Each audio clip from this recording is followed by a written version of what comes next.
All right. Please be seated.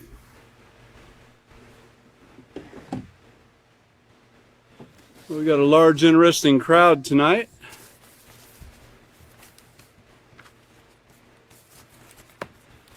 Okay. Welcome to another class of the Peaceful Solution Character Education Program, the Teacher Certification course. The one that doesn't currently have the screen on the front right here.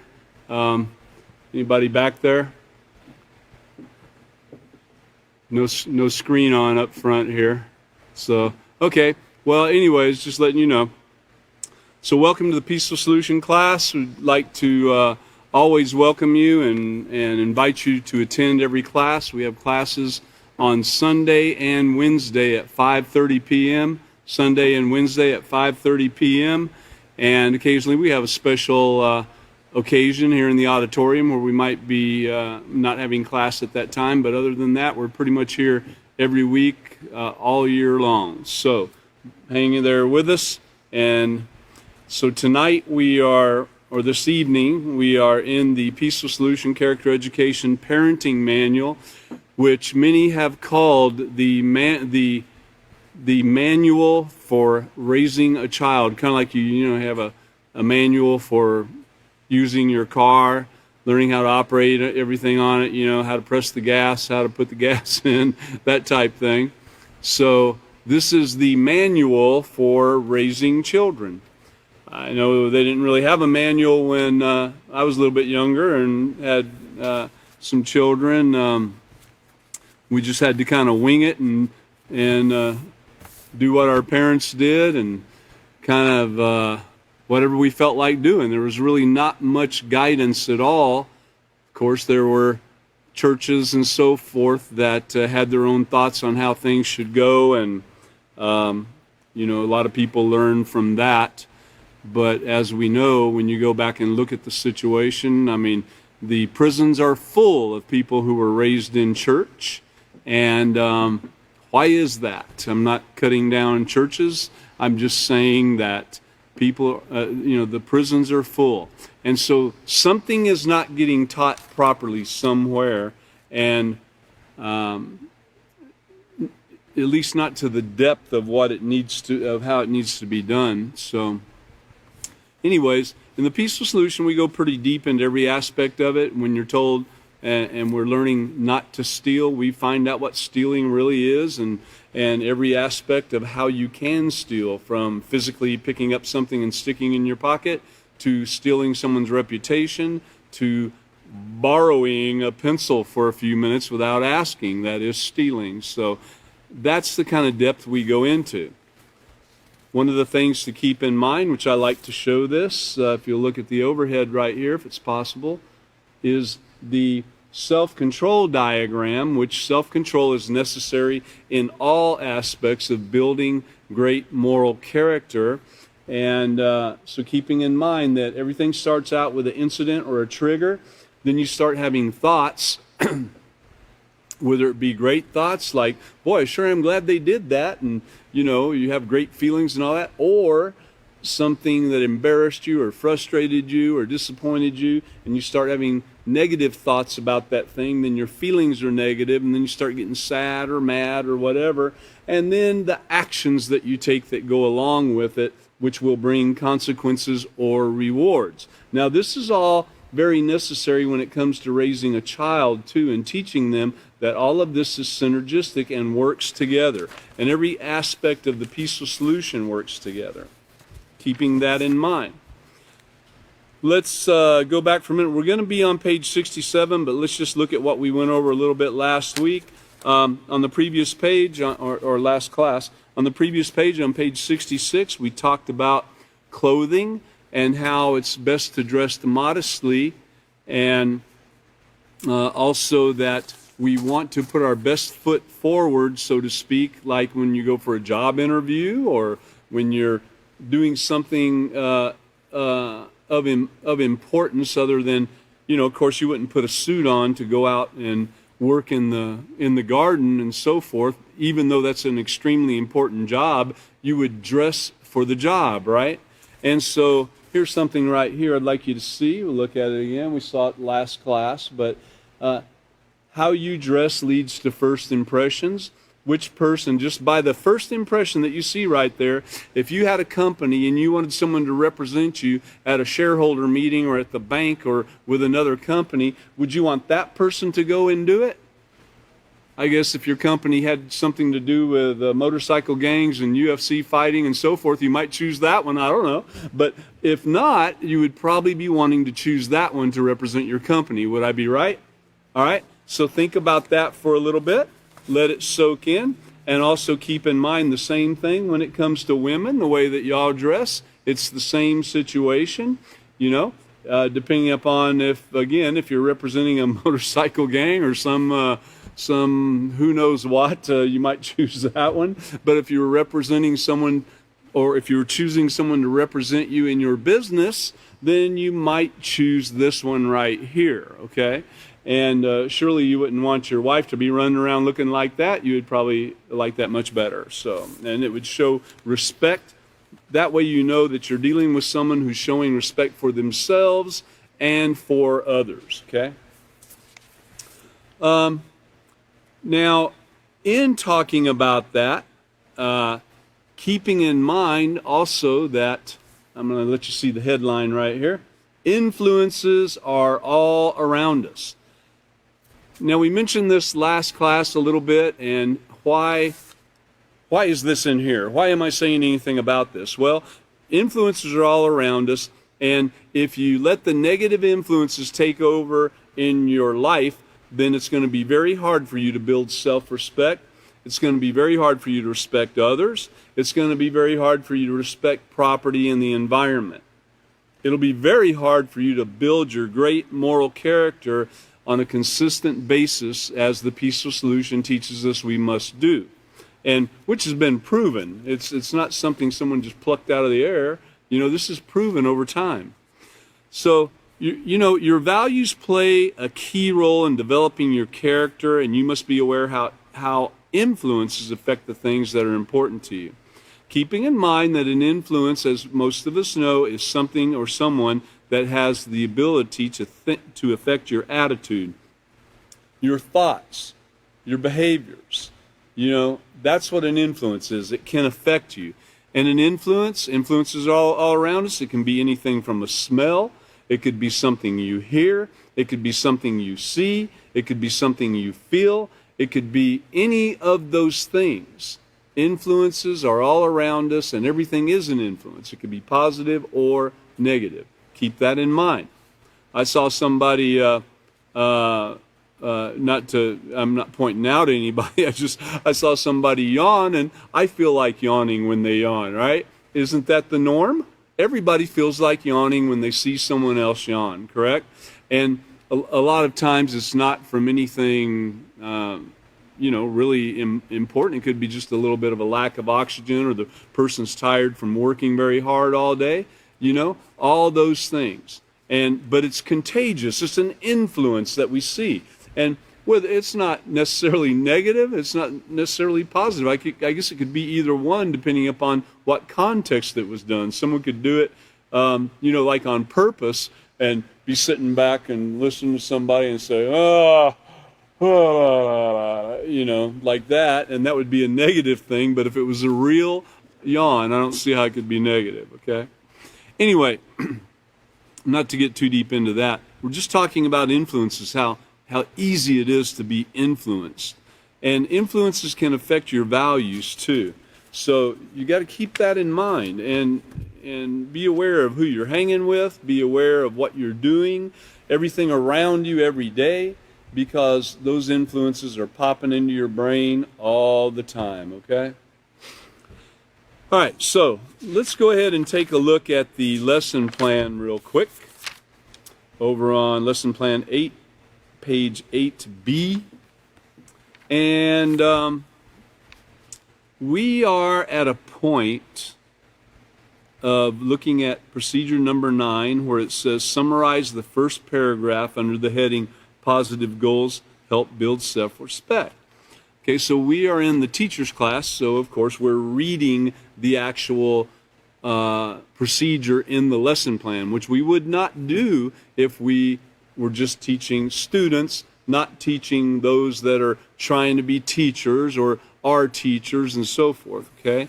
Keeping that in mind, in a regular class, we wouldn't be going through the lesson plan, but since this is a teacher's class, we are. I think everyone's pretty much getting hold of that now.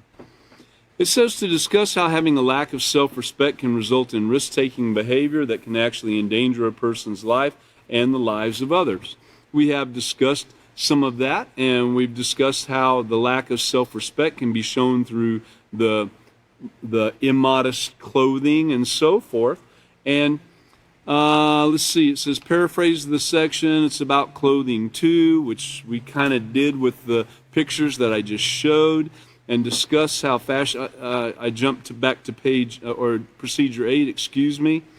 It says allow students to write in their goals on pages 67 and 68 if time permits.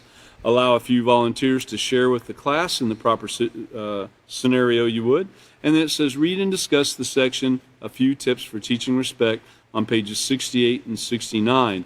It says to emphasize that as adults we must make a conscious, diligent effort to not only teach respect, but to make sure that our children demonstrate respect to themselves, others, property, and the environment.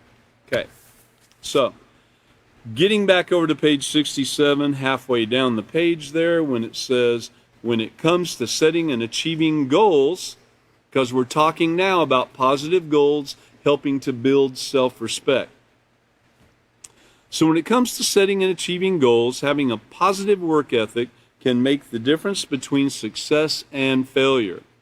A positive work ethic enables you to pursue your goals with moral character. Positive work ethic. Think about that one right there for a minute. Traits such as determination, honesty, responsibility, discipline, and self-control and perseverance are only some of the moral character traits that constitute a positive work ethic. I know I've heard all my life, growing up and everything, people talking about, well, he has a real work ethic. You know, they didn't say whether it was positive or negative.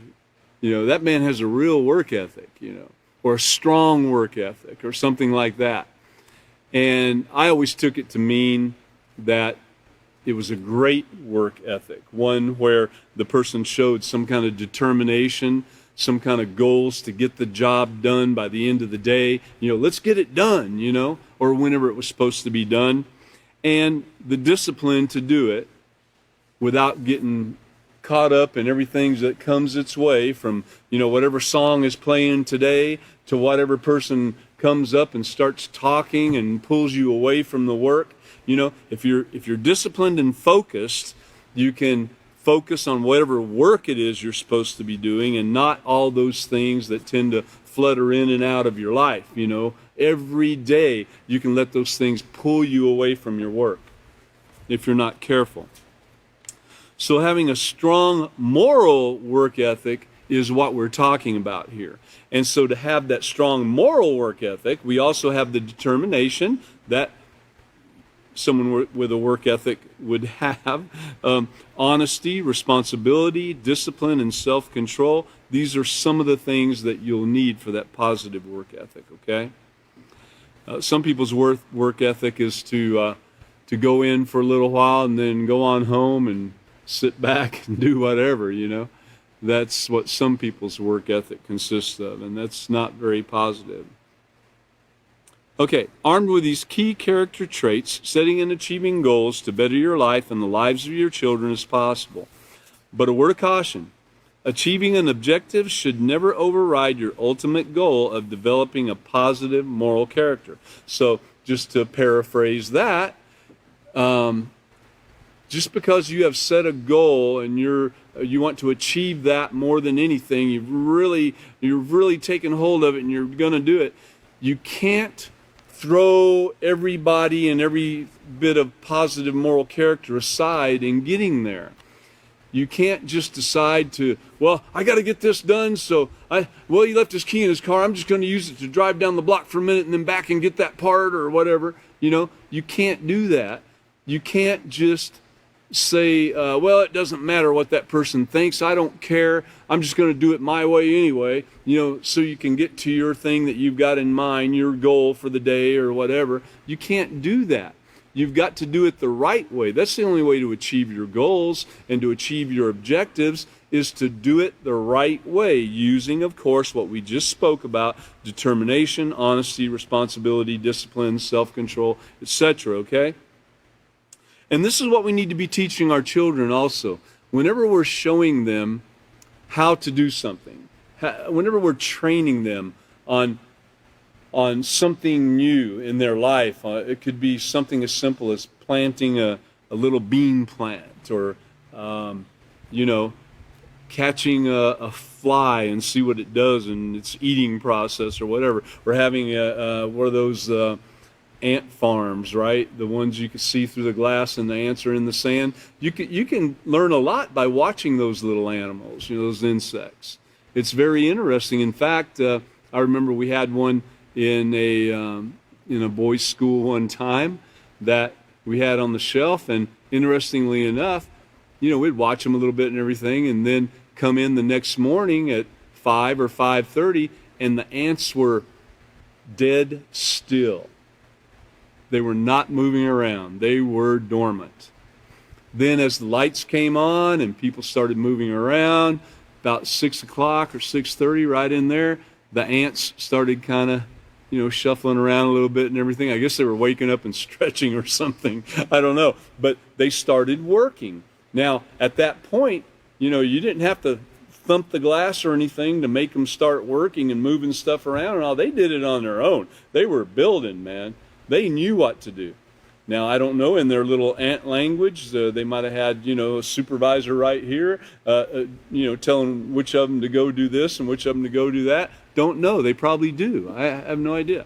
But we did watch that process, and it was interesting because every day they would be, I'm going to call it, asleep until probably around 6 o'clock, right in there, a little after. Whenever all the movement started, they were Johnny on the spot, man. Okay, well, so what they do, though, is instilled in them, and they do it, and the influences around them aren't affecting them, other than, if they see danger coming, they probably get out of the way or something.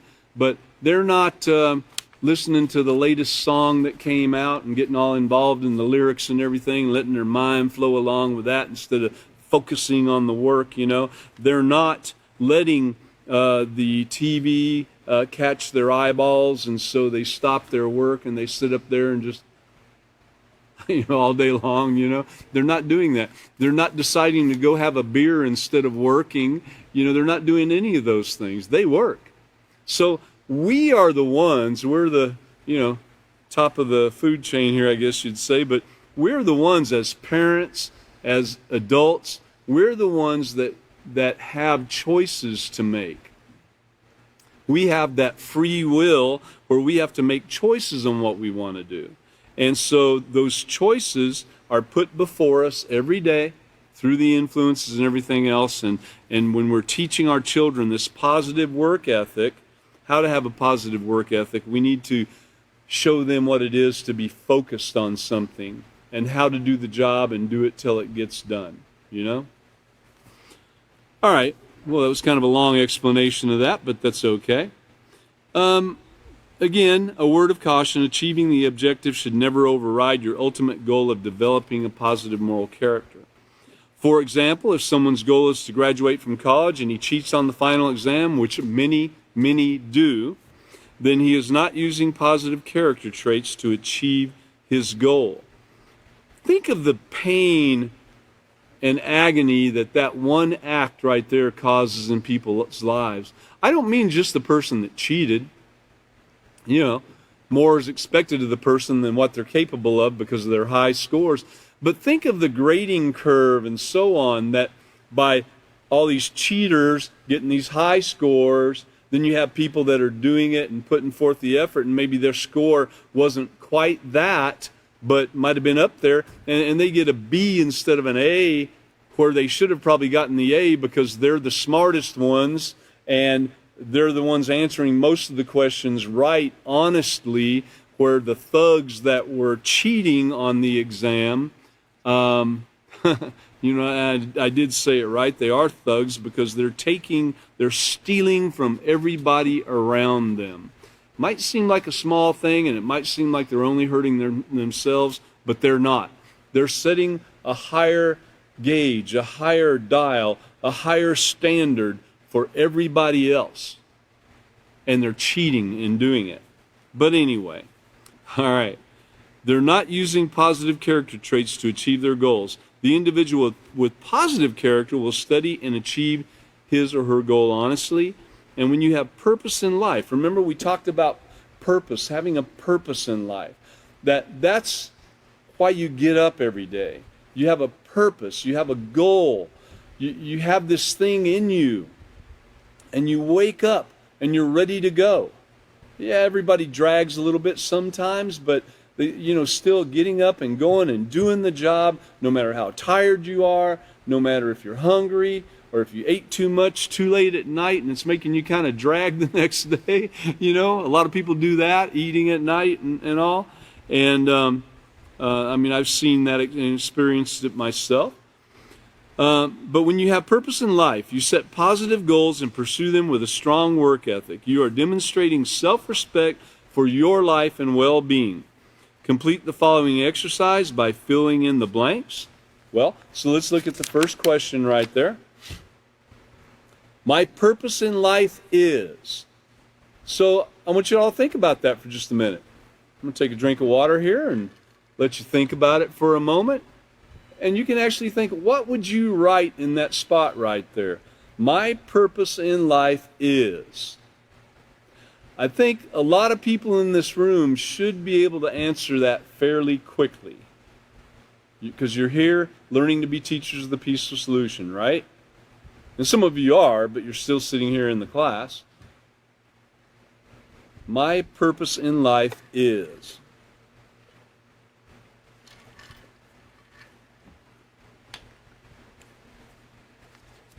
So a lot of people write a lot of different things. It's a very personal thing, so we're not asking for any volunteers at this time because of the auditorium situation that we're in instead of the tight-knit classroom. All right, and number 2, it says list 3 goals in order of priority that you want to achieve.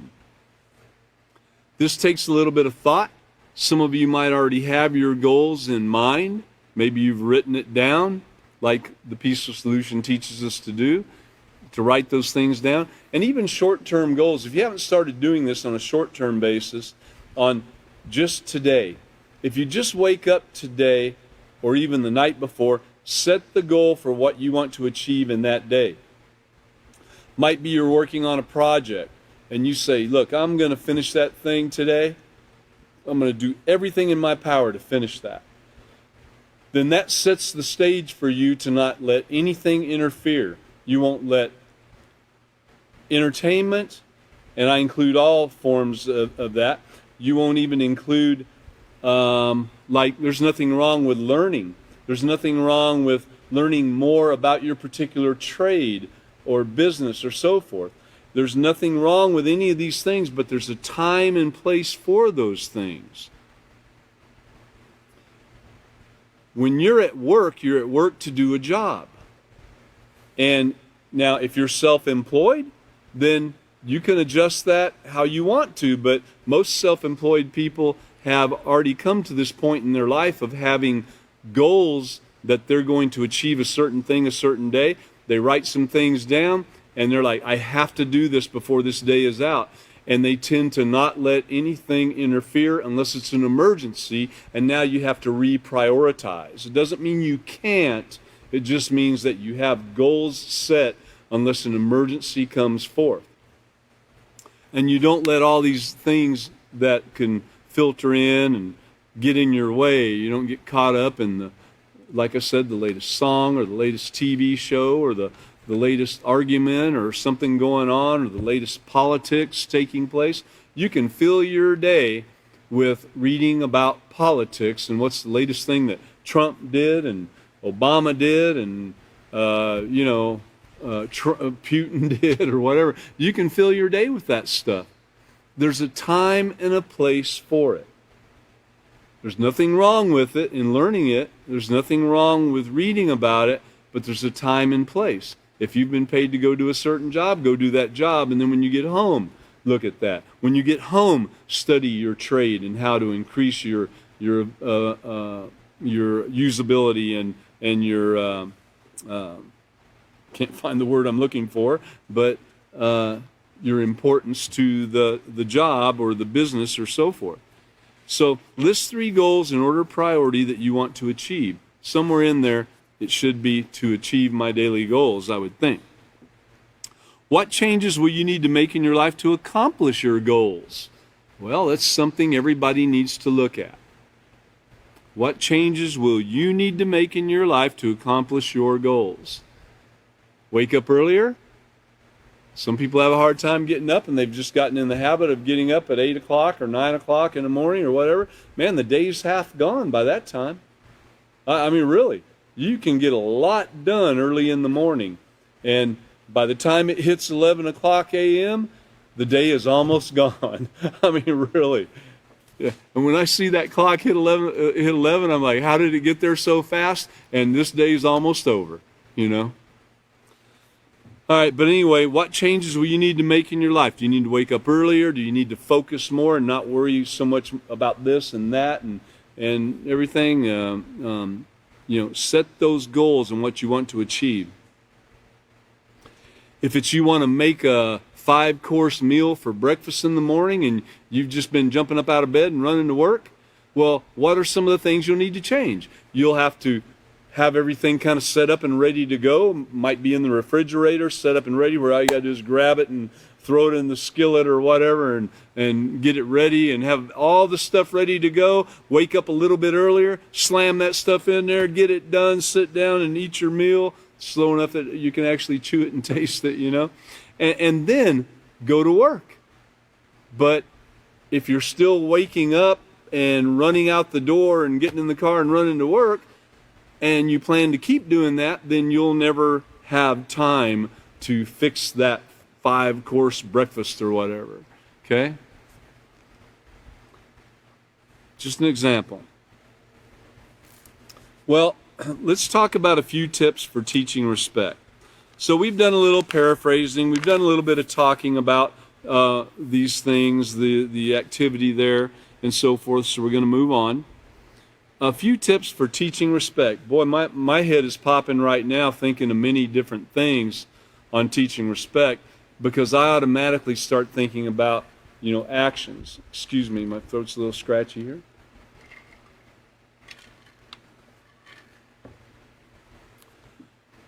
So for teaching respect, my mind goes right away to actions. If you're trying to teach someone not to bully, how can you possibly do that if you're a bully? If you're trying to teach someone to not be rude, how can you possibly do that if you're rude? Not to say that everybody doesn't get a little tinge of it every now and then still while we're trying to change those things, right? Not to say that sometimes the tone of voice doesn't get out of whack when you're trying to encourage somebody to do something. Not to say that we're all perfect. We're trying. But if it doesn't look like you're even trying, then what are you doing? A few tips for teaching respect. One of the first ones is practice what you preach. That's a big tip right there. Okay, so we're going back to children. Children are like sponges. They soak up the values of those around them. Remember, an apple doesn't fall too far from the tree. Talking about a son and the dad. Whatever the dad does, the son's probably going to do a lot of what he does, They soak up the values of those around them. In an environment where respect is valued and practiced, children can become respectful individuals with the ability to make sound decisions that will not compromise their integrity. I kind of chuckled a minute because I think about how true that is. They soak up the values, the opinions, the thoughts, the actions of those around them. Not just parents, not just teachers, but, peers, siblings, everything.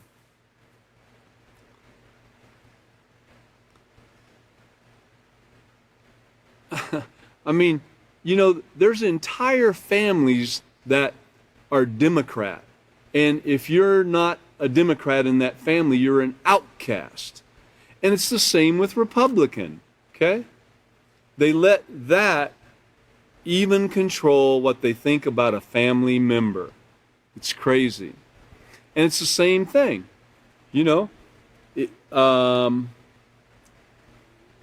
Someone who, I don't know how it is today, but back in the day, I know if someone grew up in a Baptist church, there was no way in the world they were going to be allowed by their family to marry someone from a Catholic church. If someone grew up and was of one ethnicity, this is back a long time ago, they were never going to be allowed, or at least with a blessing, to marry someone of another ethnicity. That's how it was. And there's still a lot of that today. But that's how it was then. And so they soak up all those values of the people around them. That's the only way stuff like that progresses, is because they have new recruits. Someone's born, they grow up, they're in that whole environment, and they grow up to be the same way. They have a new recruit. And then they go out and have more recruits because they have more children, and they talk their opinion to people and maybe sway people over to their way, Anyway, they soak up the values of those around them, and we need to remember that when we're doing our jobs, and especially if there's children around, but even the adults around us. We do have influence upon those around us, whether positive or negative. We need to always be remembering that. All right, so in an environment where respect is valued and practiced, children can become respectful individuals with the ability to make sound decisions that will not compromise their integrity. There are many ways you can teach children to have respect, even from a young age. But keep in mind that children learn through repetition, so be prepared to patiently teach, instruct, and guide over and over again. Implement the following tips and techniques daily to teach your child or children respect.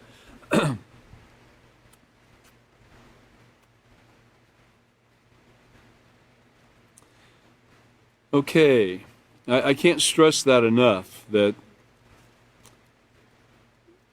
for the children to become respectful individuals.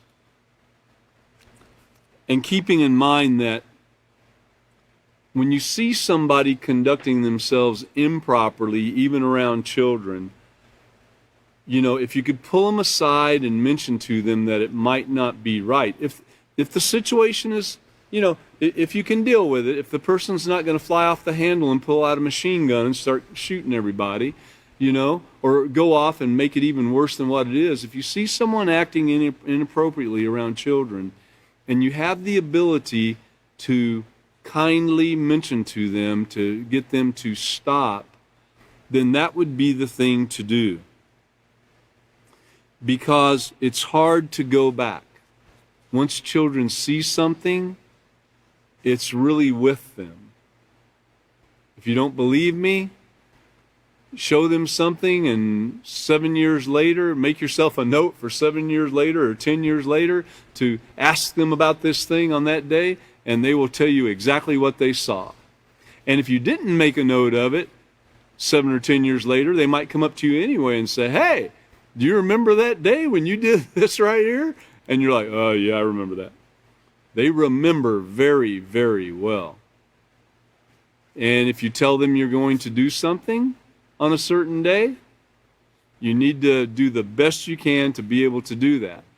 Now, things come up along the way sometimes, but this is part of goal setting and teaching them to goal set too. You set that goal that, hey, I'm going to do that. I'm going to go do what I said I'm going to do. Then an emergency comes up. Occasionally things like that will occur. And you need to teach them that too, that sometimes the priority switches because of the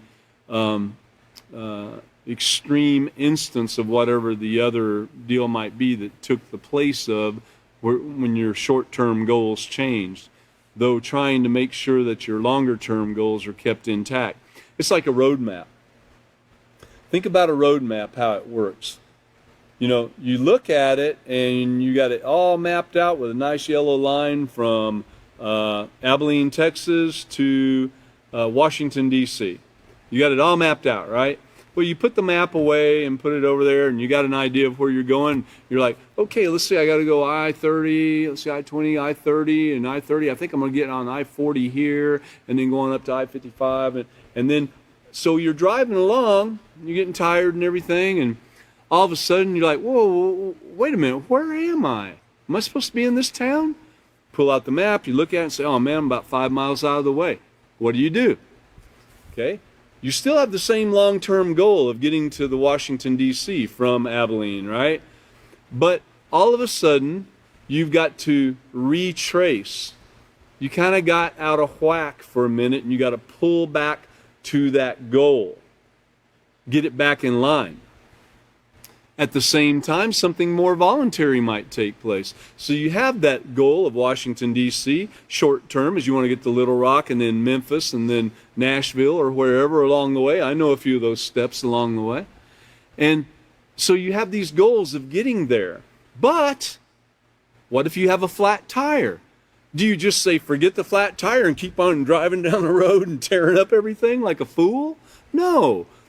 You adjust your goal and you pull over to where you can to get that tire fixed, and then you come back and get back on track, right? So your short-term goal changed a little bit. Your priority changed a little bit.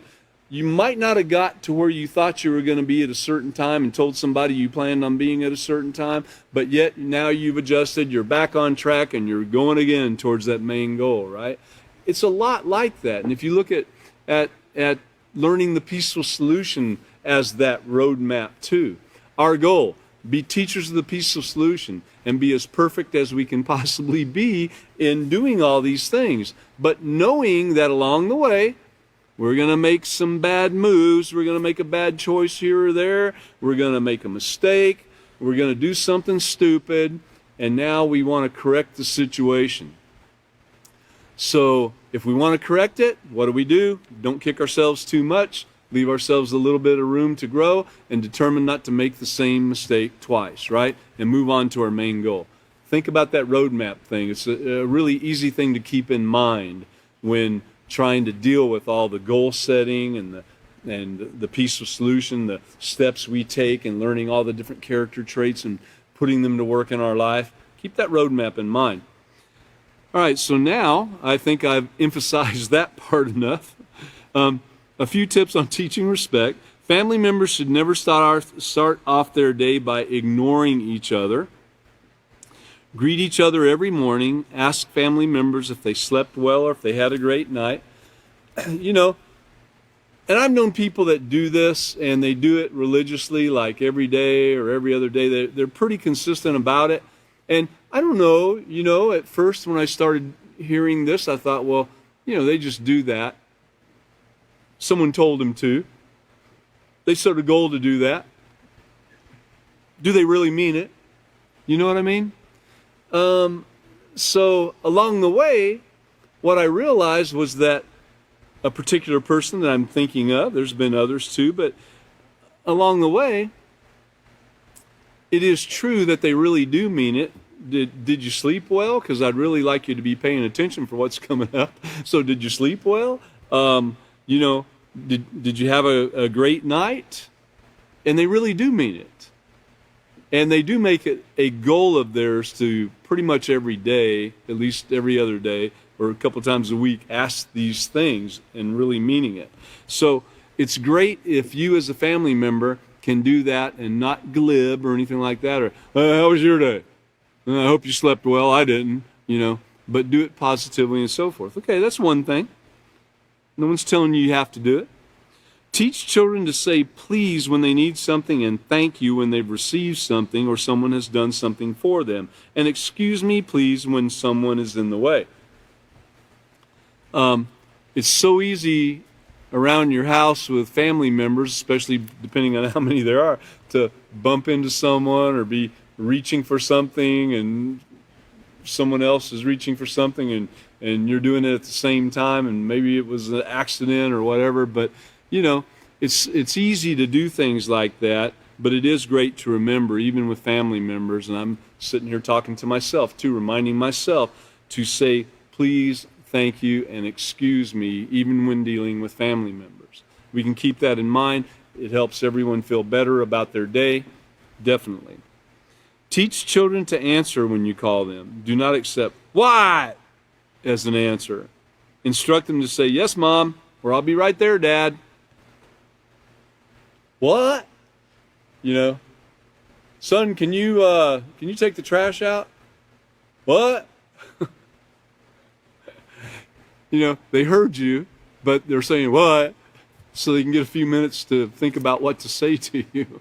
You know, that's pretty common. But you know, probably as a parent and as a child, they probably heard us as a parent do that very same thing, and that's where they learned it from. Very, very likely. Okay? So, again, we have to be careful about what we're teaching through our actions and our own conduct. Don't allow children to talk back. If your child has gotten into the habit of back-talking, firmly and sternly tell the child he's not to continue speaking. Continuing will result in a consequence or loss of a privilege. Excuse me.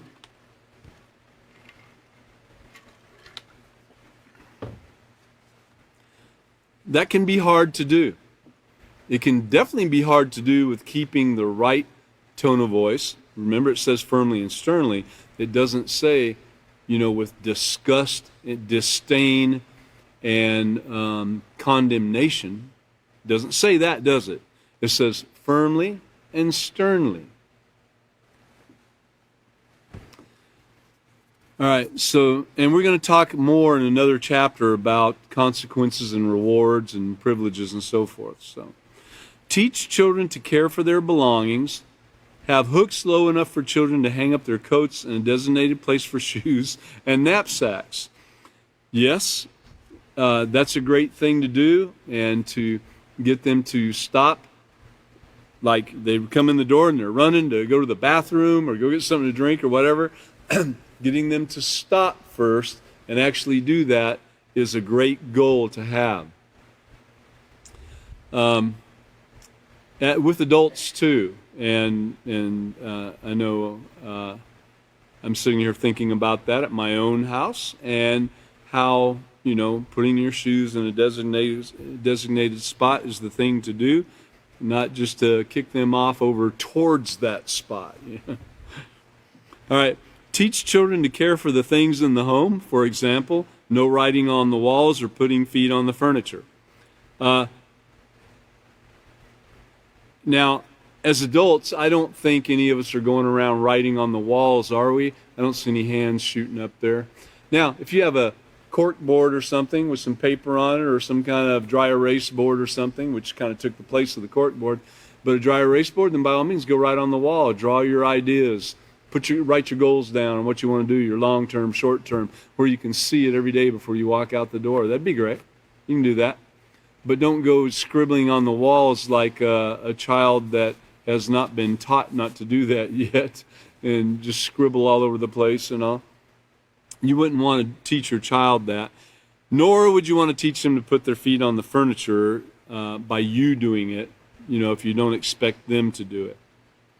Never allow a child to speak to you in a disrespectful way. Let me ask one thing. Why would you want to teach the children not to put their feet on the furniture? You're at home.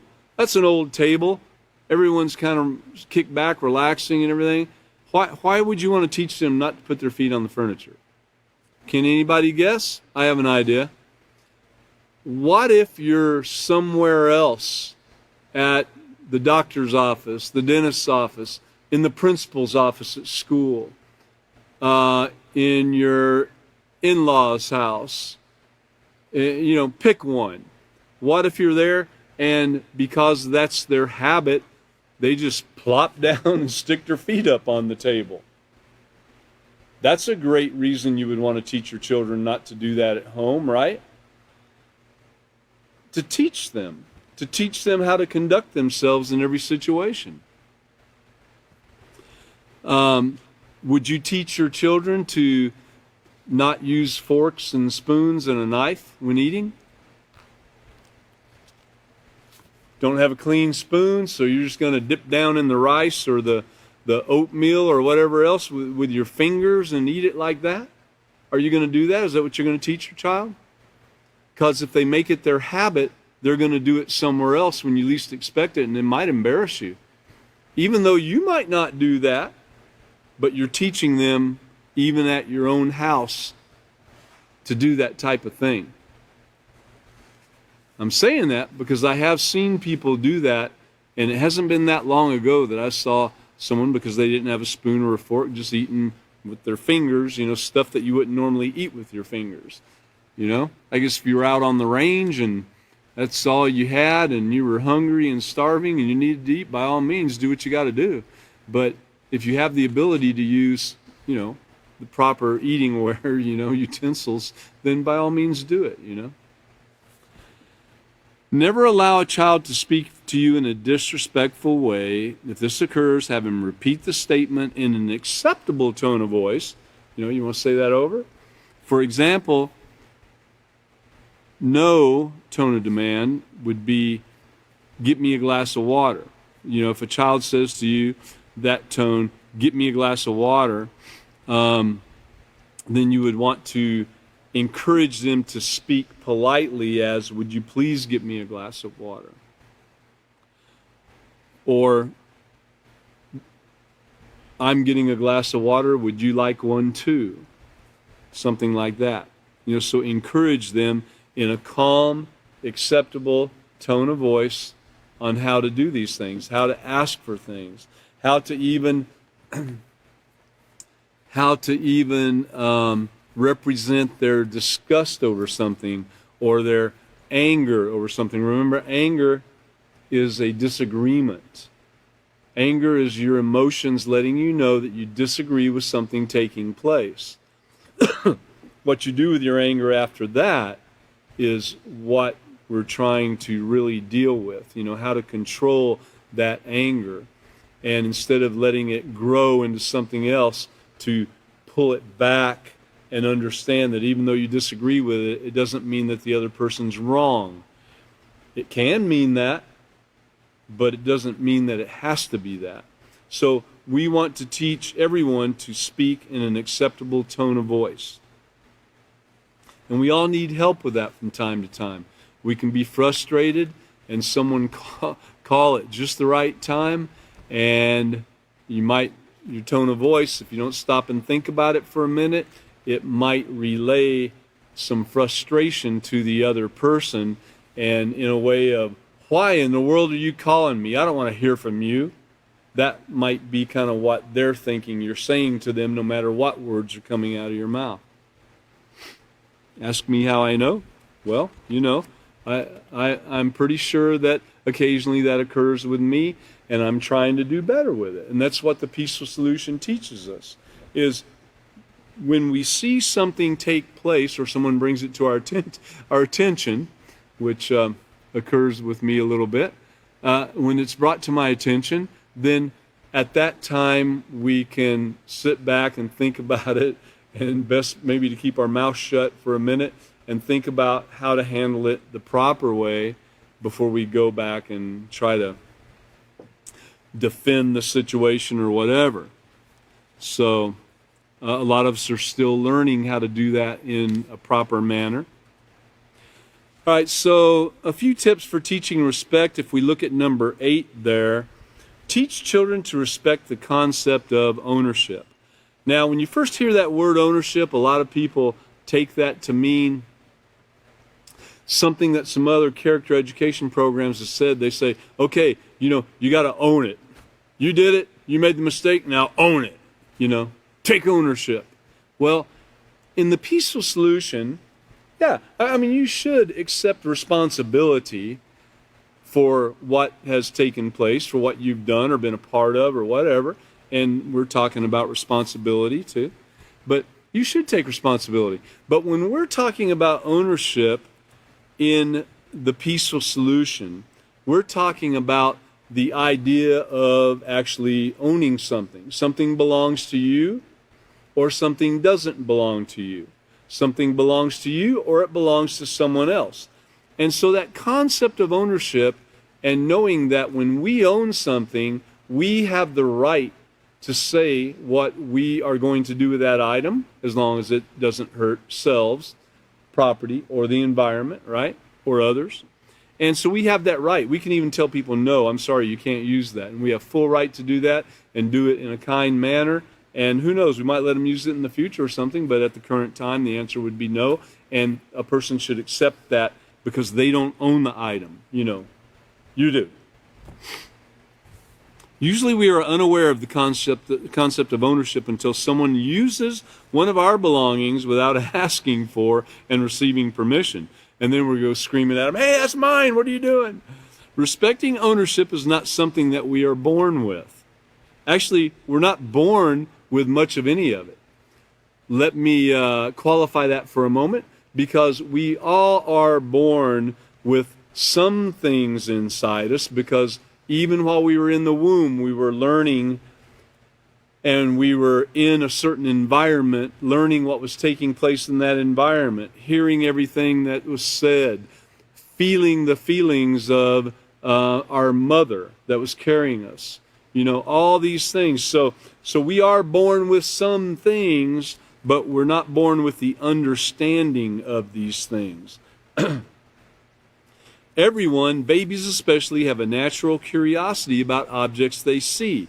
Colors, shapes, sizes are all very attractive to the eye. Teaching a child to ask and receive permission before touching someone else's belongings is essentially teaching them not to steal. You're actually doing that. Now, some people might think to teach someone not to steal, you know, you tell them, do not steal. You better not steal. But then the child sees the parent taking something without asking, and they don't think twice about it because the parent didn't say, look at me, I'm stealing. So stealing is stealing, whatever you call it, it's stealing. So if you take someone's items without permission, you might call it borrowing, but you're actually stealing. Get it? A rose by any other name is still a rose. A blade of grass by any other name is still a blade of grass. A cow by any other name is still a cow.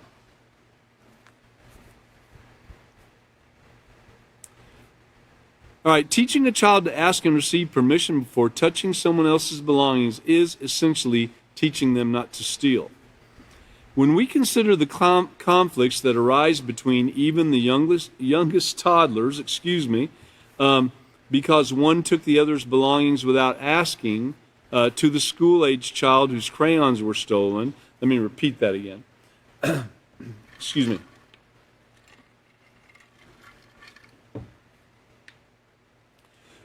Let's try this again. When we consider the conflicts that arise between even the youngest toddlers because one took the other's belongings without asking, to the school-age child whose crayons were stolen, to the junior high child whose bike was stolen, to the adult whose car was stolen, we see the need to begin training children to develop the habit of asking permission before touching the belongings of others. We don't think a lot about it sometimes. Hopefully us in the Peaceful Solution we do, but we don't think about it a lot about it sometimes in touching some item that doesn't cost very much, that there might be, we have a whole bunch of them at home, but maybe this is the other person's only one or something. We don't think a lot about it, but the minute someone starts taking our car without permission, we start thinking about it, don't we? You know, I know some men who've spent a little bit of time in prison. And in prison, to one person that I know very well. He had a pencil and he had a small pad of paper that was smaller than this right here, if anyone could see it, smaller than this right here, and not near as many pieces of paper, you know. And so if someone took that man's pencil or took his paper, that was a major, major deal. It would be like someone out here in the free world taking your car without asking, or maybe even more so, an emergency.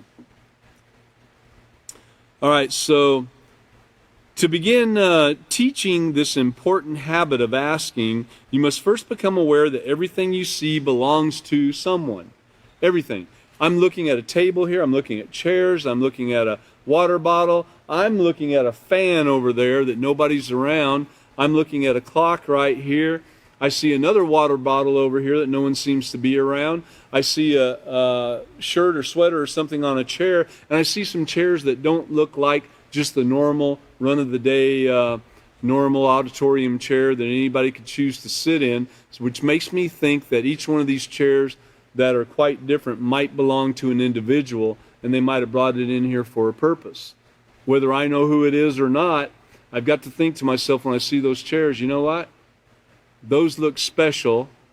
They're not mine. No matter how comfortable it looks, I'm not going to sit in it, you know. You got to think about those things. Just an example. So to begin teaching this, you got to be aware that everything you see belongs to someone. Begin to develop this habit of asking permission first in order to respect the belongings of others and encourage those around you to do the same. Number 9 is to teach children the respect of the environment. Never allow children to throw garbage on the ground or out the car window. If walking a dog in a public area, be sure to pick up and dispose of the dog's waste. You know, before I got into the Peaceful Solution and started actually learning these things, I never thought I was hurting the environment by throwing a gum wrapper out the window or by throwing, piece of paper out the window. I thought to myself, that's biodegradable. It's biodegradable. It's going to, But how long is it going to take to degrade? How long will it take? Well, I don't know. In the meantime, it's looking all trashy and everything. And I know the Peaceful Solution, some of the men in the Peaceful Solution volunteer from time to time and go out here on the main road and clean it up. They take trash bags and put on their little safety vests and everything, and they go out there and clean up all the stuff that people have thrown out, from beer cans to bottles to all kinds of stuff, chairs and tables sometimes. But even the small stuff can fill up bags and bags. Even within just a couple mile area, it can fill up bags and bags that have to be thrown away or taken to the recycle place or whatever the case might be. And that's not respecting the environment. Here's another thing.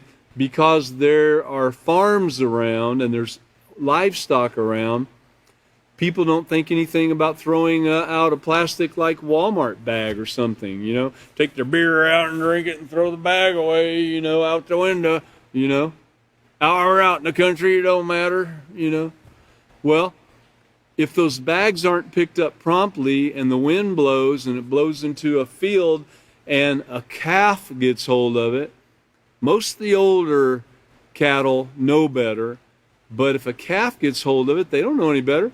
There's something about those plastic bags that looks yummy to those calves, and if they eat it, they die. That statement's real and true. If the calf eats that plastic bag, he's going to die. He's not going to get sick. He's not going to, get a fever or whatever. He's going to die. So something as simple and small as a plastic bag being thrown out the window, and now you're killing off people's livestock, which is their livelihood, which is food on the table, which is, that ripple effect. It just keeps on going and going and going. Might have been a show calf. Might have been a child's show calf that they took very well care of and everything, grazing out in the field. Now you killed it. And you don't even know about it. See, That's why you've got to have respect for everything around you, for all life, for yourself, for others, for people's property, for the environment. So was it your property you threw the bag out on? No, it belonged to someone else. Remember, we just got through saying you got to develop this habit of becoming aware that everything we see, everything I'm looking at right now, with the exception of a couple things I have here around me, doesn't belong to me. It belongs to someone else. Now, a lot of these things I have permission to use. Keep that in mind. You can get permission to use other people's items. But driving down the road and I see a spot of land over here that I don't own, that means someone else owns it, right? I'm learning this habit, learning that someone else owns it, and I'm going to throw trash onto that person's property without asking? Even if I go ask, I'm pretty sure the answer is going to be no. I mean, a little bit of common sense and logic tells you that. Of course, some people don't have a lot of that. But if you think about it in that manner and it becomes habit, that can help you to avoid stealing from somebody, trespassing against somebody, killing off livestock, destroying someone's life. I've got a little heavy on that right there, but it's real and true. And I can tell you because I have actually cut open cows to find what killed them. And many, many times it was a plastic bag up inside the calf. Many times. That's why I know a little bit about it. So I'm here to tell you from experience. It's real and true. Okay? Picking up a dog's waste. Why would you want to do that? Who cares? It's biodegradable. It's natural. Well, what if you're walking down the sidewalk and slip on some dog's waste and bust your head open? Hey, it's natural. It's just dog poop. Who cares? There's a reason for it, people. You know, take care of your animals. Show respect to yourself, your animals, your property, other people. You know, think about it. Not accusing anybody of anything by any means. And when I say use the word you, many times and most of the time it should be the word us. Because it's all of us that have done these things, and along the way we try to stop doing them. Some of us might make mistakes along the way. Let's try to remember about others and what environment they were raised up in and see if we can encourage them to do it right, okay? All right, well, just to let everybody know, the next class is Wednesday, 8/27 at 5:30 p.m. Wednesday, 8/27 at 5:30 p.m., and that's because there is a special event on Sunday. So we will skip till Wednesday, all right? Everybody there with it? We invite you back. Thank you.